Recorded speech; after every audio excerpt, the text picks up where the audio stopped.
Let's go to Mark Francois. Mark, you're a senior figure on the Defence Select Committee. Do you worry about why we're involved in the Yemen? I think what we've done is right. I think the Prime Minister, when he told the Commons today this was ultimately an act of self-defence, was correct. Under international law, there is no question at all that we and the Americans can take action to maintain freedom of navigation on the seas. The Houthis are using rockets to try and attack warships going about innocent passage. And if we don't do this, if we let them carry on doing it, then the Red Sea will be out, everything will have to go via the Cape. And what that means for your viewers is that about a month or so from now, the price of their petrol is going to start to skyrocket. So what we have done is proportionate, it is correct under international law, and I absolutely back the Prime Minister in doing this. Why is it just the UK and US doing the actual attacks? Well, firstly, because we have the capability to do it. Secondly, perhaps because some of our European partners are more skittish. But look, historically, we are a maritime nation. 90% of our trade comes by sea. The Royal Navy, historically, one of its missions down the centuries has been to provide freedom of navigation for our ships and those of our allies, and that is what our armed forces are doing. So, at the end of the day, Iran's behind it. Not a secret, they're also behind Hamas, they're also behind Hezbollah. So we know ultimately where this is being engineered from. And we very much hope that the Houthis will desist. But if they won't, these strikes may have to continue until they do.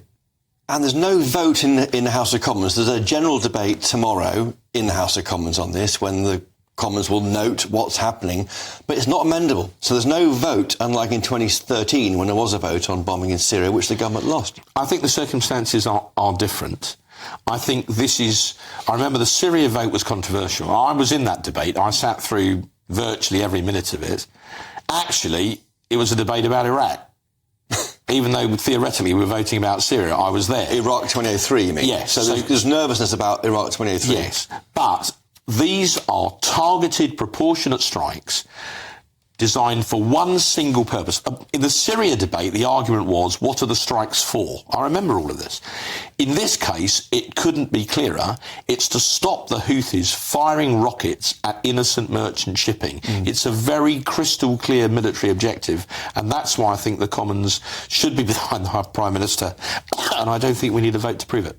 At all, even if there's several more one-off strikes, because last week's Friday strike was one-off, so was last night. I mean, at what point do you say, well, hang on, let's ensure that the whole Commons is behind this? Well, I hope the Houthis will stop.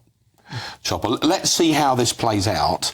But I don't think we want to be in a situation where we have to have a vote in the House of Commons, despite what Sir Ed Davey likes to say, if we drop one bomb anywhere in the world, because if we do that, we're playing right into the hands of our potential enemies. We'd be totally hamstrung. And we've got this declining numbers of personnel, 30,000 or so in the Royal Navy, 2,700 reservists. Is that enough? Do you feel confident that's enough? Right. Related issue. On recruitment and retention, we do have a crisis, and I use the word advisedly, Chopper. At the moment, the bottom line figure is for every one new recruit that joins the armed forces, of whichever service, 3 are leaving. So it's a graphic example that my wife works in the NHS, so I'm now using medical analogies. In terms of retention of armed forces personnel, it's a bit like a patient on the operating theatre bleeding out. If you can't stop the bleeding, eventually you lose the patient.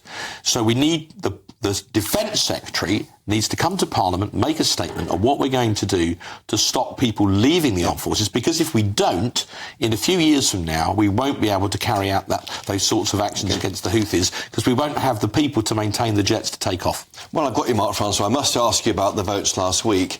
Do you feel betrayed by colleagues, the 60 or so who supported the amendments to harden up that Rwanda bill, diminished to just 11 of you by the third reading? They let you down, didn't they?